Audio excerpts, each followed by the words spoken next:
Y sí, es verdad, para un español medio o un europeo medio, diría yo, puede sorprender que tantos científicos pues defiendan las ideas creacionistas.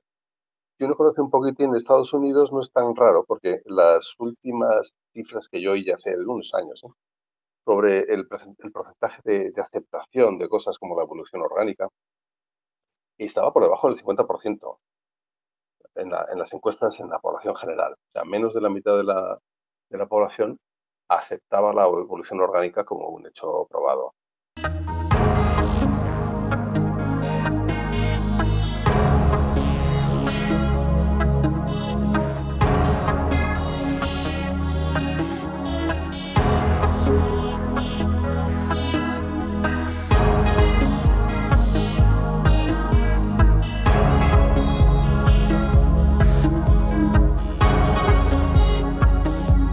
Hola amigos de Oner Ediciones, aquí estamos en su canal para tratar cosas y cuestiones que no se suelen oír en otros lugares. Y hoy tenemos al otro lado de la línea, tenemos a José Antonio Gámez, paleontólogo y doctor en paleontología, y que se ha ofrecido a hablar de un tema, pues bueno, pues que últimamente no se oye mucho, el creacionismo. Y bueno, José Antonio, ¿qué tal estás? Muy buenos días, pues muy bien, muy contento de hablar contigo de nuevo. Buenos días. Pues muchas gracias porque disponer de tu tiempo es todo un lujo. Bueno, pues se ha ofrecido José Antonio a tener un diálogo que, bueno, pues a mí me parece interesante porque, bueno, pues yo soy una gran aficionada a YouTube, ¿no? Ya dejé de ver los canales televisivos españoles y me dedico a ver el canal YouTube, que es bastante más variado, y luego juega conmigo ofreciéndome contenidos distintos, incluso contenidos que yo nunca hubiera pensado en ver, ¿no? Y hace unas semanas pues me ofreció unos seriales sobre creacionismo, unos seriales que muy bien editados, americanos, y que, bueno, la descripción en las notas de este podcast colocaré para que si alguien tiene curiosidad de escucharlos y verlos, pues bueno, yo creo que merece la pena si uno está interesado en el mundo de la ciencia y del pensamiento humano, pues son curiosos. Y sobre todo porque están muy bien realizados, es decir, desde el punto de vista técnico, tanto imágenes como los guiones están muy bien elaborados. Y hablan sobre el creacionismo. Entonces, vamos a preguntarle a José Antonio qué es el creacionismo. Pues el creacionismo, lo diría yo así, es una manera de interpretar la evidencia natural que tenemos alrededor, es decir, las ciencias naturales, y por extensión también una parte de las ciencias humanas, pues los prehistóricos sobre todo, en una clave, digamos, bíblica o de otros escritos sagrados, y no tanto en una clave, digamos, científica, lo que llamamos por cientifismo o hay que nos llama el paradigma actual. Entonces, es una forma de ver las cosas distinta que yo entiendo que hay que respetar, pues porque, bueno, las ideas son controvertidas para muchos, pero las personas son respetables. Por lo tanto, hay que debatir las ideas sin dejar de respetar a las personas y teniendo en cuenta que nadie está en poder de la verdad absoluta. Todos cambiamos la manera de pensar y también los paradigmas cambian. Por lo tanto, pues no hay que tener miedo de hablar de cosas como el creacionismo. Y, Eh, y, y bueno, una de sí. las cuestiones que me llamó más la atención de los seriales y de los vídeos que vi es que utilizaban argumentos, una mezcla de argumentos, es decir, desde el punto de vista de contenido estaba muy bien organizado, desde el punto de vista visual también, pero desde el punto de vista científico, las afirmaciones parciales que hacían eran correctas, pero la suma de ellas era, desde el punto de vista mío, como mini geólogo que soy, pues pues me parecía incorrecto. Porque, por ejemplo, una de las cosas que vi en el documental es que utilizaban criterios geomorfológicos para determinar, por ejemplo, lo que fue el diluvio universal.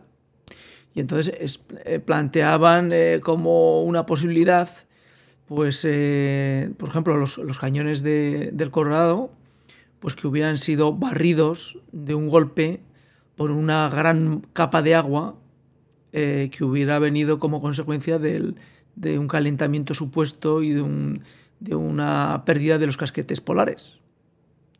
Sí. Entonces, este tipo de usos de la geomorfología con la paleontología dentro de intentar explicar distintos fenómenos, se puede considerar que evidentemente es algo extraño, ¿no? Sí, yo he visto también algunos de estos documentales que tú dices, y por ejemplo, bueno, estoy de acuerdo contigo, están muy bien hechos desde el punto de vista visual, de montaje, están muy preparados, son extensos, cuentan con muchos especialistas, prácticamente todos doctores en geología, algún doctor en biología también.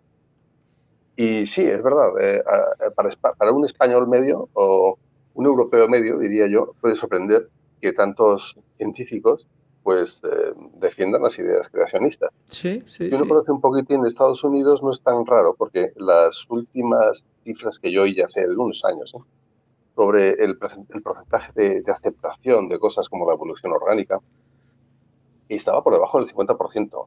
¿Cómo? Perdona, que no he las entendido encuestas bien. en la población general. O sea, menos de la mitad de la población aceptaba la evolución orgánica como un hecho probado. Entonces, bueno, prácticamente el resto eran de afinidad creacionista o criticaban fuertemente las ideas evolucionistas a partir de la difusión de las ideas creacionistas. Por lo tanto, en Estados Unidos el creacionismo está muy extendido. Es lo primero que tenemos que entender para comprender este tipo de documentales. En segundo lugar, me di cuenta de una cosa más, a propósito de lo que tú dices. Si emplean este tipo de conceptos geológicos, pero los aplican mal. Y allí me di cuenta yo de una cosa, y es que nuestra ciencia, el liceo en la geología, a pesar de considerarse, al menos así se consideraba por algunos, una especie de María en la enseñanza media, no lo es. Es realmente difícil de entender la esencia de la geología. El principal problema es la comprensión del tiempo geológico, y ahí es donde la mayoría de la gente pincha, ¿no? No puede manejar el concepto de tiempo geológico, que no tiene nada que ver con el concepto de tiempo nuestro diario. Y es ahí donde anidan estas confusiones. De manera que una serie de argumentos geológicos, como tú dices, uno a uno, casi impecables, no siempre, concatenados, conforman una gran confusión. En mi opinión, una gran confusión. La principal es esa, la del tiempo. Por ejemplo, este documental compara dos cosas que no son comparables. Una, la enorme erosión que tuvo lugar de los depósitos recién dejados por el monte Santa Elena a partir de 1980, cuando entró en erupción, allí en el estado de Washington, en Estados Unidos, dejó cientos de metros de depósitos de materiales volcánicos recién depositados, que por lo tanto no estaban consolidados. Y después, en tiempos inmediatamente posteriores, fueron erosionados a una gran velocidad. Se formaron cañones muy, muy profundos. Claro, ellos comparan esto con el Gran Cañón del Colorado, cuyas rocas pues, llevan litificadas, es decir, endurecidas millones de años, y que no pueden ser erosionadas en cuestión de días por un mismo torrente acuoso que estuviera actuando en otras rocas no consolidadas. Cosas así, tan básicas, no las ponen, y no es porque no las conozcan, yo entiendo, ¿no? Sino porque, Y además, lo que llama la atención también, estoy totalmente de acuerdo y lo estás explicando muy bien. Lo que me llamó la atención también es que utilizaban tiempos geológicos distintos, pues desde casi el Cámbrico hasta prácticamente el Terciario más alto. Entonces, y hablaban de elementos biológicos como comparables desde el principio a ahora. Es decir, era casi un actualismo, ¿no? Aplicaban criterios actualistas, pero para hablar de que nada ha cambiado Entonces, también desde el punto criticaban de el vista actualismo en otro biológico, momento. perdón. Sí, y digo que también criticaban el actualismo en otros momentos. Por ejemplo, al hablar de la descomposición de los elementos radiactivos, planteaban que algo que no, que vamos, yo no he oído nunca, que yo sepa, no es así. Planteaban el hecho de que las tasas de semidesintegración, los periodos de semidesintegración de un determinado elemento radioactivo, isótopo radioactivo, ha cambiado a lo largo del tiempo. Que yo sepa, esto no es así. Pero ellos lo utilizan un poco torticeramente, ¿no? Para decir que las cosas no siempre son como las vemos ahora. O sea, también criticaban el actualismo. Que no está mal como principio, quiero decir, como principio de criticismo, el tomar que el actualismo, más que hablar de tasas constantes, habla de procesos iguales a lo largo del tiempo. Ciertas tasas de ciertos procesos pueden cambiar. Pero en concreto este de la desintegración radioactiva de los isótopos, yo no lo había oído nunca. Para mí fue una sorpresa. Y yo creo que no es así. De hecho, ellos dicen, por ejemplo, un argumento que dan. Tú tomas una misma roca, y mandas 3 muestras a 3 laboratorios distintos para que los analicen con 3 técnicas diferentes. Y el resultado es muy distinto. Y daban ahí. Pues uno, me acuerdo que ponían 500 millones de años, otro 1000 y pico, otro 2000. Bueno, claro, si te molestas un poco en detalle en ver qué procesos, qué técnicas son las que están usando, son técnicas diferentes que sabemos bien en geología que cada una tiene una aplicabilidad para un rango de edades.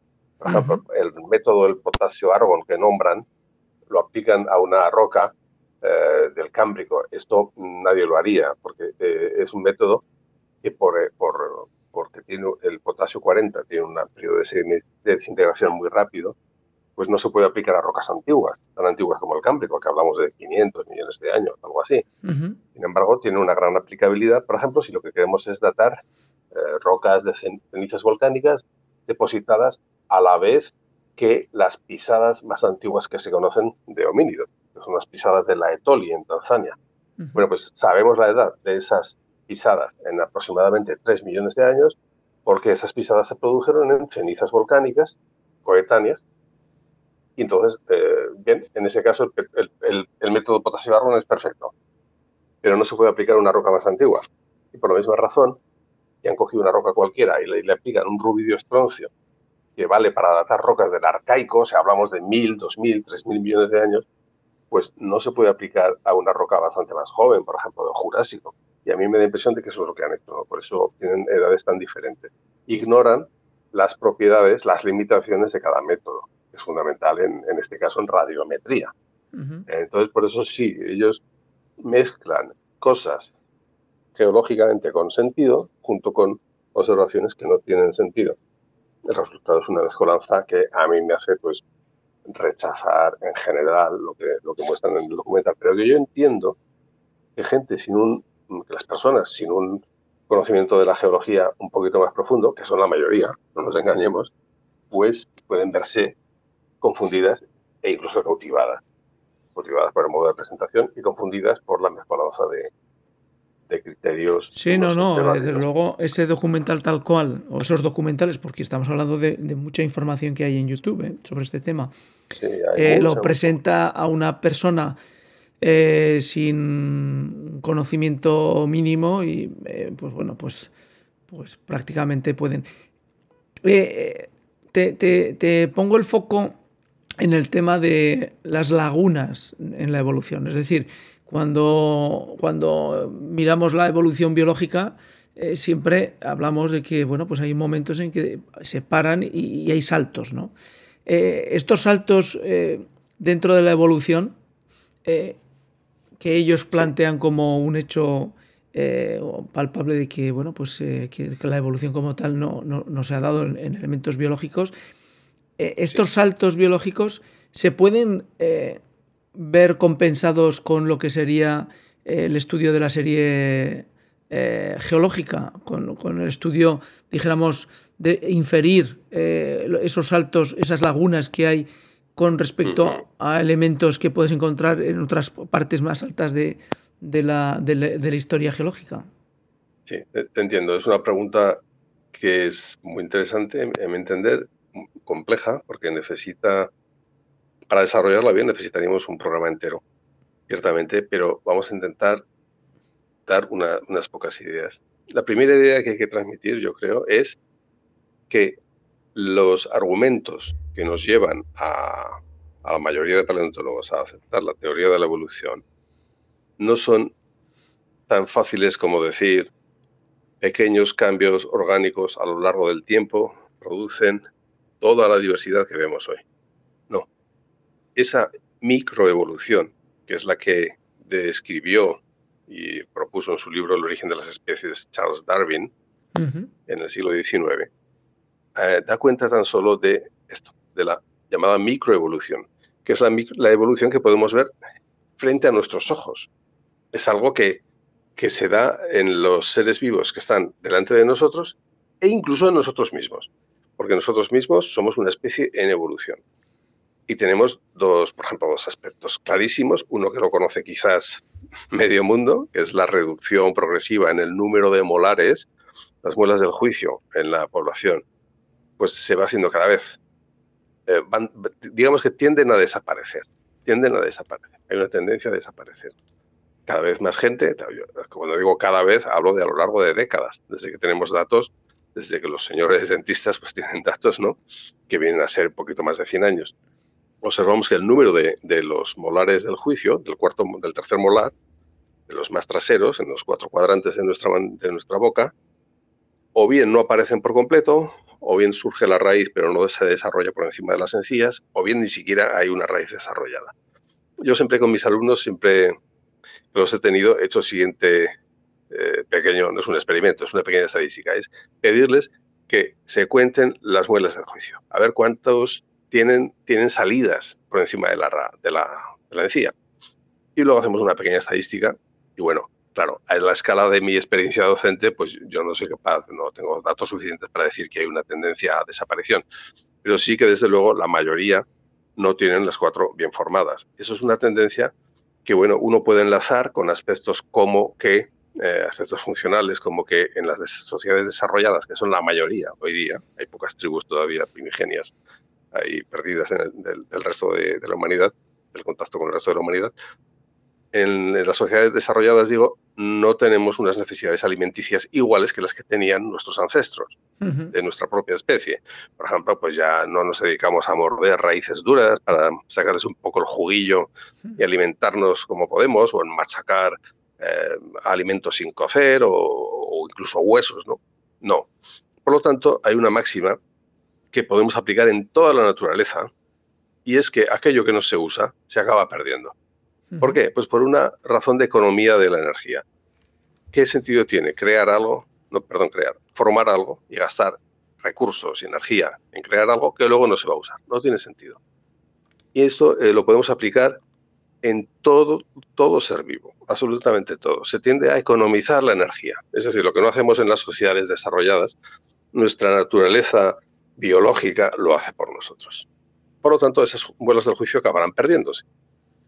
Cuestión aparte es si, la típica cuestión, ¿no?, que a uno se le puede ocurrir. Entonces, un paleontólogo del futuro, sea un marciano o sea quien sea, cuando encuentre poblaciones diferentes, en fin, poblaciones humanas que difieran solo en el número de molares, ¿considerará que estas han sido una especie distinta? Bueno, pues depende. Y aquí enlazamos con la segunda parte de tu pregunta, la parte referida al registro. Eso dependerá, la idea que tenga el paleontólogo del futuro dependerá de cómo de completo sea el registro geológico que él sea capaz de estudiar con fósiles de seres humanos, de Homo sapiens. Si tiene un registro geológico muy continuo, digamos perfecto, por decirlo así, verá cómo los primeros seres humanos tenían 32 piezas dentales, con un total de 12 molares, y progresivamente esos 12 molares fueron reduciéndose hasta llegar quizás a alcanzar tan solo 8 molares, que es la tendencia, tener solo 2 muelas. No hablo de los premolares, hablo de las muelas, de las piezas más gordas, con 3 raíces que tenemos más atrás. De manera que en vez de tener 3, pasaremos a tener 2 en cada cuadrante, un total de 8, y en vez de 32 dientes tendremos un total de 20 ¿cuántos? ¿24? Sí. No, perdón, 28 y 4, 32. Entonces un paleontólogo que diga, bueno, pues mira, aquí hay al final del registro de Homo sapiens tenemos 28. Los primeros tenían 32. Solo difieren en el número de muelas. Lo demás es todo, digamos, igual. ¿Qué hacemos con esto? Porque es un claro ejemplo de lo que se llama en evolución gradualismo, evolución gradual. Cambios que poco a poco te van cambiando grandemente una especie. Bueno, si tuvieran un registro muy completo del Homo sapiens, sin duda dirían, no, mira, esto es la misma especie, o si quieres como mucho, tenemos dos subespecies, pero que no estaban separadas geográficamente, estaban en contacto quizás, simplemente que fueron cambiando a lo largo. Sería un ejemplo de evolución darwiniana. En este caso, la pérdida de molares en sociedades desarrolladas no supone un problema para los individuos, porque les da igual tener una muela más que una muela menos en cada cuadrante. No tienen que machacar raíces. Por lo tanto, es una innovación, la pérdida de las muelas del juicio, que es adaptativa. Lo llamamos así. Es adaptativa. Se adapta al modo de vida que tiene la especie en ese momento, una sociedad desarrollada. Por lo tanto, no es un problema y, por lo tanto, ese cambio se va a consolidar. Y la gente que nazca ya sin muelas del juicio, pues ese rasgo lo va a transmitir a su herencia. Y ese rasgo se va a consolidar. De manera que en el futuro nuestra especie no tendrá las muelas del juicio. Bueno, pero ¿qué pasa si el paleontólogo del futuro, en lugar de tener un registro perfecto en su localidad de estudio de todos los Homo sapiens a lo largo de sus, digamos, 1 millón de años de evolución, pongamos así, tiene registros aquí, allá, interrumpidos por grandes vacíos sedimentarios, grandes vacíos en el registro? Porque, atención, el registro geológico no es continuo. En ciertas condiciones y localidades sí, pero lo que vemos es que en la mayoría de las ocasiones, a lo largo de la historia de la Tierra, el registro que tenemos no es continuo. Tenemos grandes interrupciones en el registro. Y esto es un rasgo propio de la dinámica de las cuencas sedimentarias. Muy pocas cuencas sedimentarias tienen unas condiciones, digamos, de tranquilidad para tener un registro lento y continuo. En la mayoría de las ocasiones lo que tenemos son episodios de sedimentación rápida. Estoy generalizando, por lo tanto, estoy metiendo pues ciertos errores, lo sé, pero en conjunto la visión es esta. Episodios de sedimentación relativamente rápida o muy rápida, separados por episodios largos de no depósito. Si ese episodio largo alcanza mucho tiempo, durante ese tiempo las especies han seguido evolucionando, todas, cambiando, pero no se han registrado. ¿Por qué? Pues porque no existe registro geológico. No hay que olvidar que el registro paleontológico forma parte del registro geológico. Nosotros encontramos los fósiles en las rocas sedimentarias. Por lo tanto, si no se han conservado rocas sedimentarias, no se ha conservado el registro paleontológico. ¿De acuerdo? Eso es algo que obvian en el documental. Pero es importante entender. Entonces, perdón. Sí. Al final de la historia, aquel paleontólogo del futuro que no tenga un registro continuo, ¿qué pensará? Que tiene dos especies diferentes. Una, la más antigua, con 32 piezas dentales, y otra, la más moderna, con solamente 28. Y a una le podía llamar Homo sapiens o como sea, y al otro pues le puede llamar Homo modernus o como quiera. Entonces, atención, la calidad del registro geológico y por ende paleontológico afecta a nuestras interpretaciones. Y de esto hay que ser consciente cuando uno hace afirmaciones generalistas sobre la evolución biológica en este planeta. Y por cerrar nuestro episodio de hoy, que sé que es, como has dicho, muy limitado para el tema que hemos abierto un melón demasiado grande y no nos lo vamos a comer. Sí, parece un melón uzbeco, de esos de 7 kilos. Sí, la realidad es que... ¿Tú crees que probablemente el creacionismo ahora ya pasó de un elemento científico a un elemento social, y como social es la ciencia? ¿Tú crees que el desarrollo del creacionismo como planteamiento a la paleontología y a la geología que tú y yo hemos estudiado clásica, normal y corriente, no es una reacción también como consecuencia de la cantidad de veces que se ha intentado menospreciar pues los libros sagrados por parte del cientifismo? y que es porque, como tú bien decías, en algunos documentales utilizan argumentos que ves claramente que están salidos totalmente de contexto y por lo tanto la prueba que intentan construir pues es extraña, por no decir otra cosa. Entonces, ¿tú crees que ese enfrentamiento ha sido causa del acicate del desarrollo de todo el creacionismo en Estados Unidos? Pues contestar a eso supondría ponerse en el lugar de la mente, de las intenciones, incluso de las emociones de la gente, ¿verdad? Uh-huh. Y eso es muy arriesgado, yo no lo voy a hacer. Uh-huh. Es posible, evidentemente es posible que así sea. Yo, por mi experiencia, te puedo decir que he encontrado en mi corta vida muchísimos paleontólogos, en general científicos, que tienen a la ciencia como una deidad. O sea, son auténticos, están enganchados a la ciencia, son hiperracionalistas, que no se dan cuenta que caen en aquello que critican. Porque cuando ellos critican a un creacionista, diciendo que no tienen en cuenta eso y lo otro, pues no se dan cuenta que un hipercientifismo cae en el mismo pecado. Uh-huh.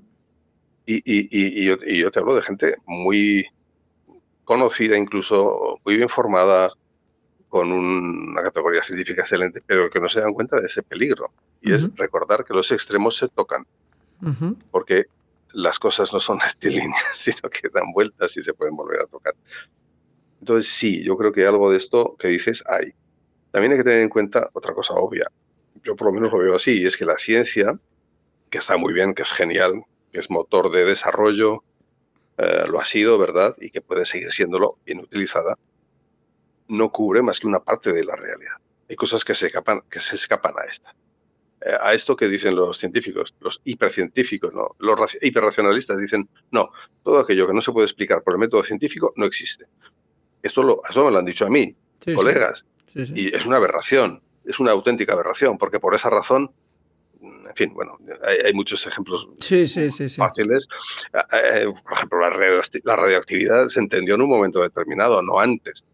¿Por qué no pensar que cosas que hoy no entendemos las podremos explicar en el futuro con el método científico? No podemos negar que existen por el hecho de que no podamos entenderlas, o cuál es el mecanismo físico o químico o biológico que las produce. Yo creo que es necio, pero bueno, eso es algo que está ahí. Entonces, de esta disputa, pues puede surgir que sí, el creacionismo pues se haya hecho fuerte en sus posiciones, con un poquito de demagogia, en mi opinión. Pero vamos, hay que ser consciente, también los científicos a veces caemos en la demagogia para defender nuestros puntos. Yo creo que la clave es darse cuenta de que la ciencia tiene su rango, muy grande, muy bueno, muy bonito, es precioso, a mí me encanta hacer ciencia, pero que no lo es todo. Y que hay cosas que hay que respetar. Y bueno, yo creo que precisamente las cosas que menos entendemos científicamente son quizás las más importantes en la vida, ¿no? Como nuestras emociones, de la cual depende nuestro bienestar. Pero si nos fijamos en las mismas emociones, veremos que hoy día se entienden mecanismos moleculares de la emoción que hasta hace muy pocos años se desconocían por completo. Uh-huh. Por lo tanto, hay que ver las cosas con una apertura de miras, ¿no? Y por supuesto no despreciar a la gente. Hay que criticar las ideas. Es lo que dice Sabater. Él decía, una vez me acuerdo de una entrevista, cuando dicen que yo respeto las ideas de este señor, dice, no señor, eso es equivocado. Hay que respetar al señor. Pero las ideas hay que machacarlas, contrastarlas, uh-huh. discutirlas y ver qué sale de ahí, ¿no? Pues bueno, yo creo que ese es el punto de vista. Uh-huh. Bueno, pues creo que para el tiempo que disponemos, José Antonio nos ha permitido hacer una aproximación al concepto y al mundo del creacionismo versus geología, la que conocemos muchos de los que estamos escuchando y hablando. Pues muy bien, muy claramente, y desde luego agradecemos un montón a José Antonio por su capacidad de síntesis, que es muy difícil de tener, y la segunda, la claridad en los argumentos. Con lo cual, José Antonio, volvemos a emplazarte a otro episodio que seguro que nos darás luz en este mundo tortuoso de la ciencia en el tiempo, porque como bien has dicho, la mayor dificultad de la geología es entender el tiempo geológico. Con lo cual, pues bueno, pues Sí, intentaremos abusar de nuevo de ti. Pues no habrá problema. Pues muchas gracias, Juan Encantado, Antonio. encantado, Eliseo. Y saludos a tus oyentes. Muy bien, chao y gracias. Chao, Hasta la chao. siguiente. Y a todos ustedes les esperamos aquí en Honor Ediciones con otra entrega que seguro que no la encuentran en ningún otro sitio. Chao.